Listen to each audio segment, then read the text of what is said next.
Go Atlas. Move Centaur. Go Kuiper.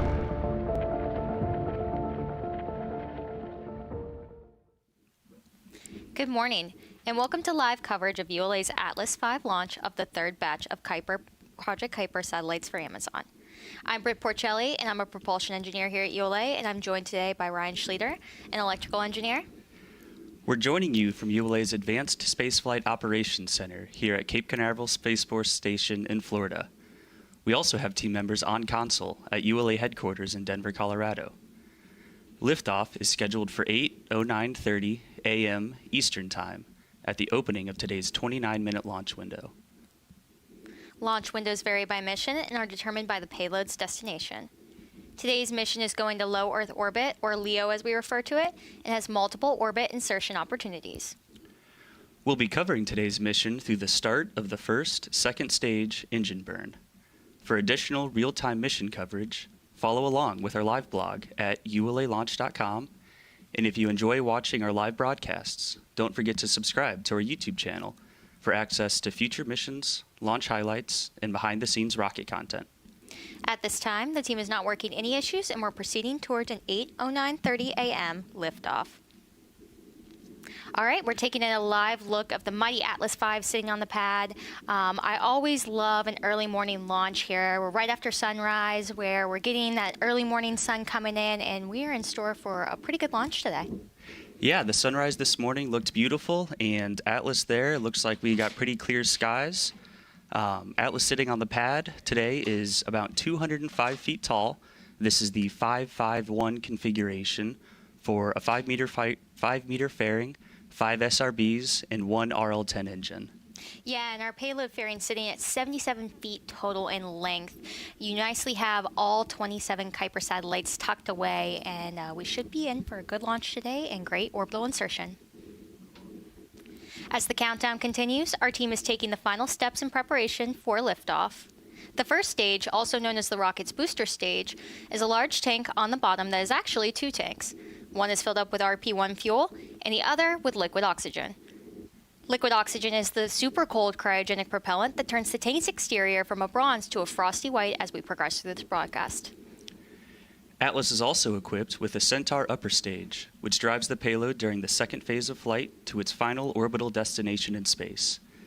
The payload fairing, or PLF, completes the rocket and provides the aerodynamic shape necessary for the climb to space. On the upper stage and PLF, we see logos for Amazon, Atlas, and ULA, as well as the American flag. Let's learn more about how ULA builds the Atlas V rocket. Engineered in Centennial, Colorado, ULA's Atlas V rocket is built in Decatur, Alabama, and launched from Cape Canaveral, Florida. Once the rocket is manufactured, it travels to Cape Canaveral on ULA's cargo ship, known as Rocket Ship. After arriving in Florida, ULA's launch operations team begins assembling the rocket. Stacking begins with lifting the 107-foot Atlas booster, powered by an RD-180 engine, onto the mobile launch platform. For Amazon missions, 5 solid rocket boosters are attached to the sides of the first stage for additional thrust at liftoff. ULA's ultra-thin stainless steel Centaur upper stage, powered by an RL-10 engine, is then lifted into position. Lastly, the payload fairing, containing the spacecraft, is lifted and mated to the Atlas V rocket. Once assembled, the countdown begins with moving the rocket from the vertical integration facility to the launch pad. The trip to the pad is about 1/3 of a mile. Throughout the 20-minute trip, a payload van leads the move, providing communication with the spacecraft, followed by the ground van providing support to the rocket. The mobile launch platform supplies air conditioning, electrical, and propellant lines to the rocket. Trackmobiles at the rear power the convoy, which includes an environmental control system providing air conditioning to the payload and rocket, as well as a backup generator. Atlas arrives at the pad for fueling and other final preparations, and once fueled, weighs nearly 1.3 million pounds and stands 205 feet tall. Today's mission will deliver another 27 of Amazon's Kuiper satellites to orbit. Let's learn more about Amazon's Project Kuiper and what they've been doing to prepare for offering internet connectivity from space. It all starts with a countdown. But a countdown to what exactly? 6 years ago, we took on a journey to build the most advanced and the most modern communication system in the world. There are almost 3 billion people that don't have high-speed connectivity. Imagine if they had the ability to be connected just like you and I do, what they could do, what contributions they could make. This mission is ambitious for a truly worthy cause. It's going to impact communities that cannot be reached with fiber traditional communications. The solution really has to be from space. You can think of Project Kuiper as a three-part system: the satellite constellation, the customer terminal, and just as critically, the ground network and software that ultimately deliver connectivity. We have set out to design the most advanced satellite network ever built, and we have created the whole thing in-house at Amazon. You need just about every technology area to contribute to build the satellite: the propulsion system, the solar arrays, the silicon, the phaser antennas, the optical inter-satellite links. The team has to be innovative, agile, resilient as we're moving very, very fast. Building, testing, developing in-house has been an extraordinary ingredient.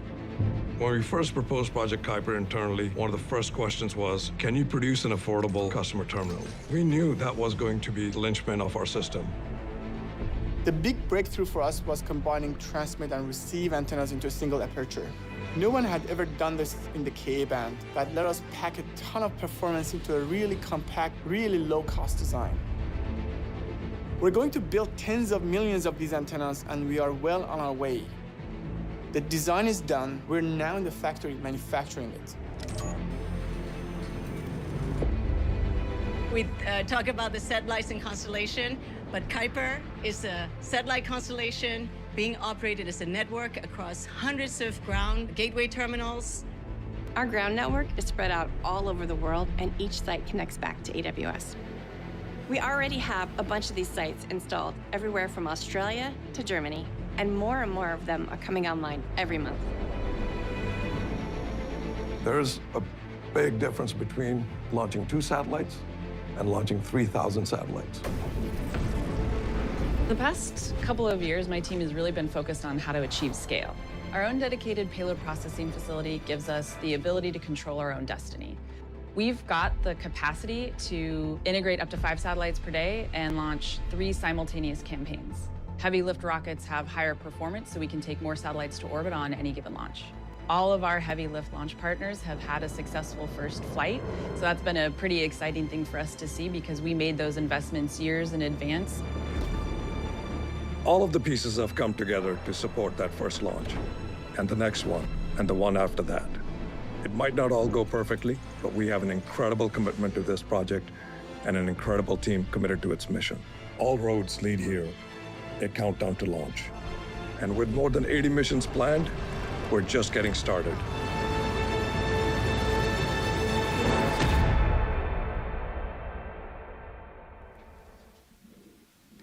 Today's launch is supported by teams both local here at Cape Canaveral Space Force Station in Florida, as well as back at ULA headquarters in Denver, Colorado. Over the summer, however, our team is bolstered by approximately 100 interns, representing schools all over the country, across 17 disciplines, at all 6 ULA locations. Our intern program is a great opportunity to come in and see what it is in the day of the life of a ULA rocket scientist. And the intern opportunity comes with other opportunities as well. Ryan here is actually a part of our intern rocket program, which is one of the ones that we offer. Yeah, every year our interns will build high-power rockets. In recent years, they've been as tall as 20 feet, and in years past, they've been as tall as 50 feet, which is crazy to think that's a quarter the size of the full-size Atlas we have sitting on the pad. And after we build those rockets, we'll integrate payloads that are built by K-12 students. We have a whole simulated launch campaign with payload integration, day of launch, We have the launch itself, deploy the payloads, and then they'll go do their own science. If you're interested in this opportunity, intern application window is right now open until December. So go online, see if you qualify, and apply because we need more rocket scientists out here. Definitely. And if you are a K-12 student or a K-12 educator, and if you're interested in flying a payload with us, we'll have more information coming out around the new year. You can visit the internships page or the intern launch page on ulalaunch.com to learn more. As we get closer to the opening of our launch window, let's have a look at the weather forecast our launch team just received from Delta 45 Weather Officer Jimmy Tager. Today's launch forecast is looking good, with the probability of violating launch constraints at a minimal 5%, ground winds from 4 to 8 knots coming out of the southwest, and the temperature is approximately 78 degrees Fahrenheit. The primary concern for today's launch is violating the cumulus cloud rule.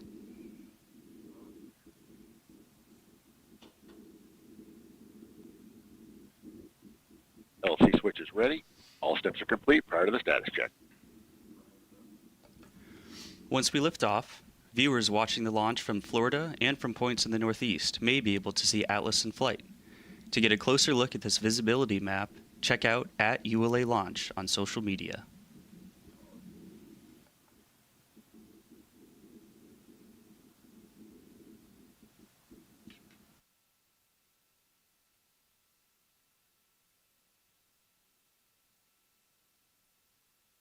L minus 8 minutes.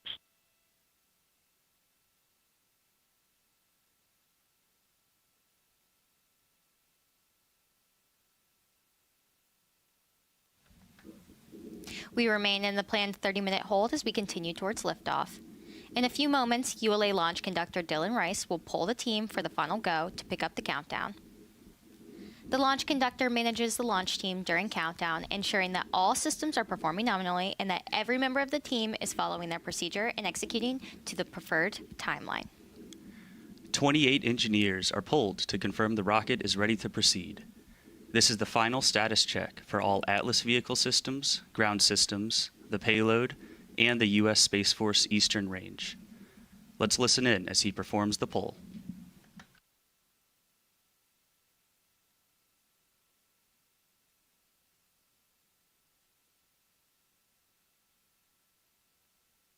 L minus 7 minutes.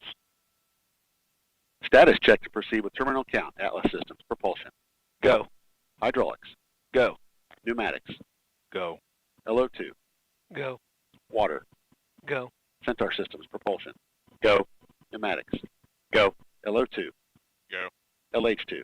Go. Gas. Go. Electrical systems. Airborne. Go. Ground. Go. Facility.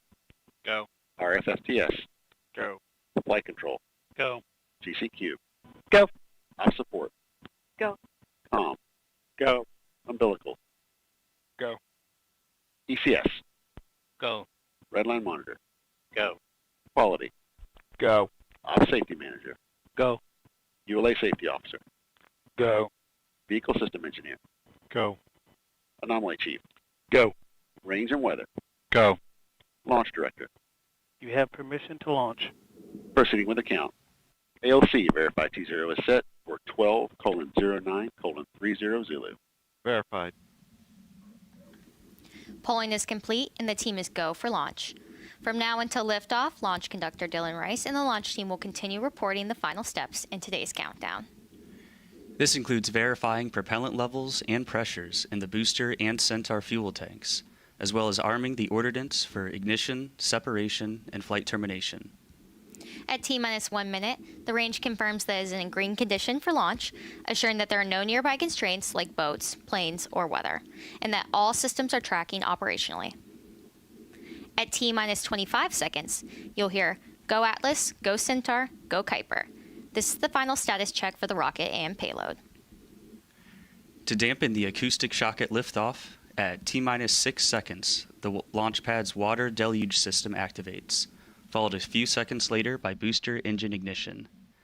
Then, after seeing Atlas lift off, you'll hear flight commentator Sarah Bailey Glasgow providing updates as the rocket ascends into space. So as we're nearing to the end of our countdown, you can tell that there's excitement here in the LCC and all of our console rooms. As we're getting excited, though, the engineers are staying focused, looking at their data, because we know we got the A-team behind us working for today's launch. Yeah, that's a good way to put it. It's a calm excitement. Everything's been proceeding as we expect, which is always good to hear. Yeah, and I've been on console for a couple of launches in the past, but today is a special one because it's Ryan's first launch here at the Cape in person. So we definitely have a great thing in store for today. This is Atlas Mission Control at T-minus 4 minutes and 10 seconds. We anticipate releasing the hold in just a few moments. T-minus 4 minutes and counting. 3, 2, 1, mark.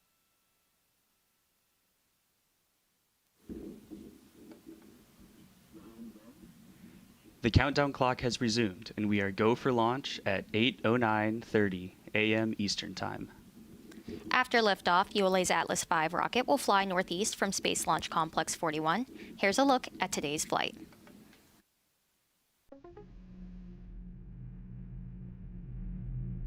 Following final confirmation of rocket readiness, the RD-180 engine and 5 GEM-63 solid rocket boosters ignite to produce more than 2 million pounds of thrust, lifting ULA's Atlas V rocket away from the pad. Shortly after liftoff, the rocket begins a pitchover to attain the proper flight path while minimizing the dynamic pressure it experiences during flight. Atlas then reaches Mach 1, the speed of sound. The addition of 5 solid rocket boosters, or SRBs, precisely augment the liftoff thrust of the Atlas V, giving it the power to deliver the payload to orbit. With their propellant expired approximately 96 seconds into ascent, the SRBs burn out, followed by jettison. Atlas's guidance system then begins steering towards the precise target in space. Amazon's Kuiper satellites are encapsulated inside a 5-meter diameter payload fairing, which provides protection to the spacecraft during ascent. After crossing the Kármán line, entering space, the payload fairing is jettisoned. With the majority of propellant expended fighting against the force of gravity, the RD-180 engine shuts down and the booster stage separates. The rocket then begins second stage flight, weighing less than 7% of what it did at liftoff. ULA's high-performance Centaur, with its RL-10 engine, ignites, powering the upper stage and spacecraft into a circular low Earth orbit. The first burn comes to an end with engine shutdown, followed by Centaur orienting to release Amazon's Project Kuiper satellites to build their low Earth orbit satellite broadband network.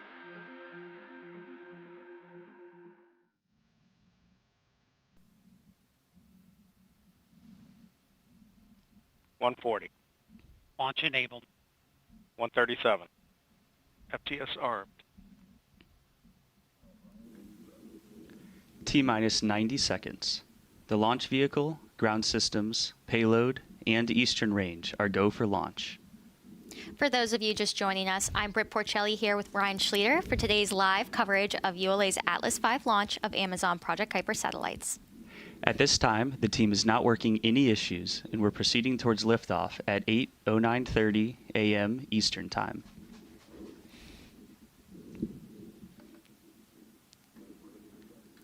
T-minus 1 minute. Rock, report range status. Range green.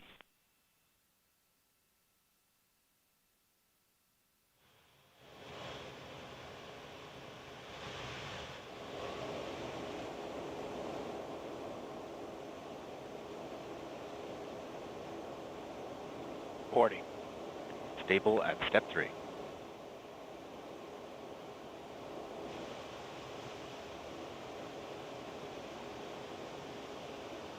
Verify ECS reduced for launch. Verify. 25. Status check. Go Atlas. Go Centaur. Go Kuiper.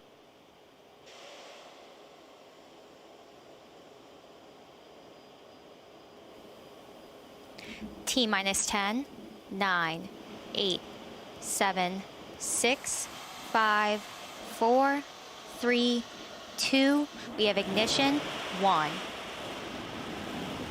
And liftoff of the United Launch Alliance Atlas V rocket, carrying 27 satellites for Amazon's Project Kuiper Internet constellation. Continuing a new chapter in low Earth orbit satellite connectivity. U is on closed loop control. Engaging our first throttle segment. And completed pitch program. You are hearing Sarah Bailey Glasgow providing launch vehicle ascent operated data. as expected. Hydraulics look good. Successfully completed roll program. Body rates are continue to look good. Mach 1, Atlas 5 is now supersonic.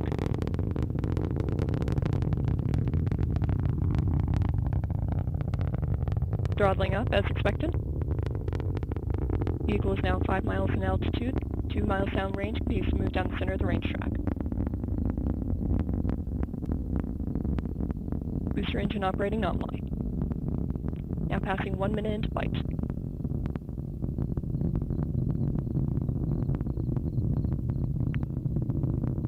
Body rates are nominal. Engine continues to operate as expected. Throttling down, engine continues to burn normally.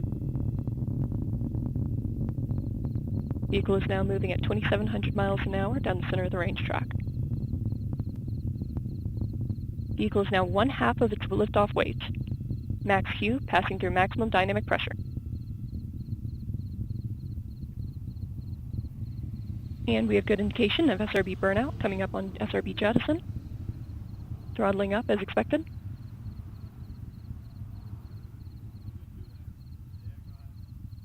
And we have good indication of separation of all 5 SRBs. Engine continues to burn normally. Vehicle is now on closed loop steering. Engine operating parameters look good. We just heard confirmation of solid rocket booster jettison. These additional motors augmented the thrust at liftoff to give the Atlas rocket an extra boost to punch through the thicker parts of the atmosphere. And speaking of punches, these SRBs provide 350,000 pounds of thrust each. So with 5 GEM 63s combined with the RD-180s, you get 2.7 million pounds of total thrust at liftoff. Talk about some firepower. We're now coming up on our next mission event, jettison of the payload fairing. Let's listen in.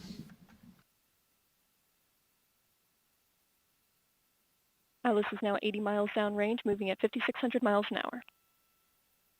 Holding acceleration at 2.5 Gs in preparation for payload fairing jettison. And vehicle is past the Kármán line. We have exited Earth's atmosphere.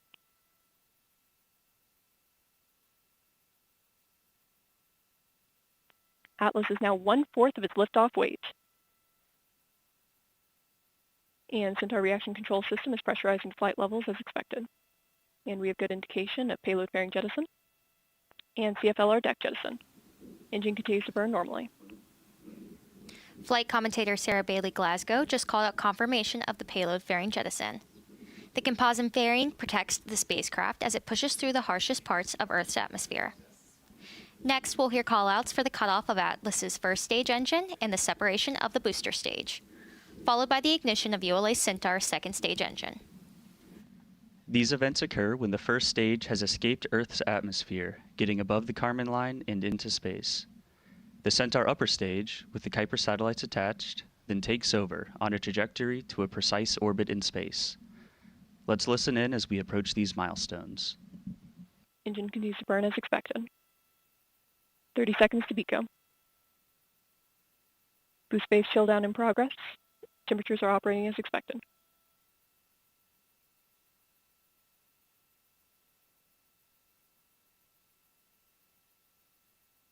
Body rates continue to look good. PU has gone to open loop control as expected. Boost phase chill down complete. Temperatures operated as expected.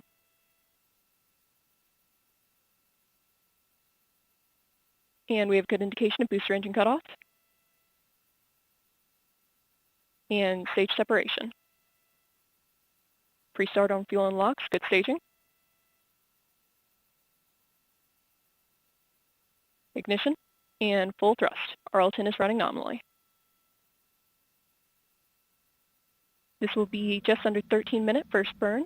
Steering has been enabled, and PU system has gone to fixed angles as expected. This is Atlas Mission Control at T+4 minutes and 59 seconds. We just heard flight commentator Sarah Bailey Glasgow confirm the successful completion of the early milestones in today's flight, and all systems continue to operate nominally. So we had a really great launch today. We went at the beginning of our window, which is always a plus. The line stayed pretty light, not a lot of chatter. Our engineers, best in the world, kept forward, and we were able to have a successful early milestones of today's Atlas Kuiper 3 launch. Yeah, it was great to see. The 551 is always a special rocket. The Bruiser configuration, as we lovingly call it, with those 5 extra SRBs, 2.7 million pounds of thrust, it really just leaps off the pad. As we wrap up our live coverage, we want to say thank you for tuning in for today's flight and remind you to visit ulalaunch.com, follow our socials at ULA Launch, and subscribe to our YouTube channel for future live streams, launch highlights, and behind-the-scenes rocket content. Also, plan to join us next month for another Atlas V launch. Before we sign off, let's take another look at today's liftoff.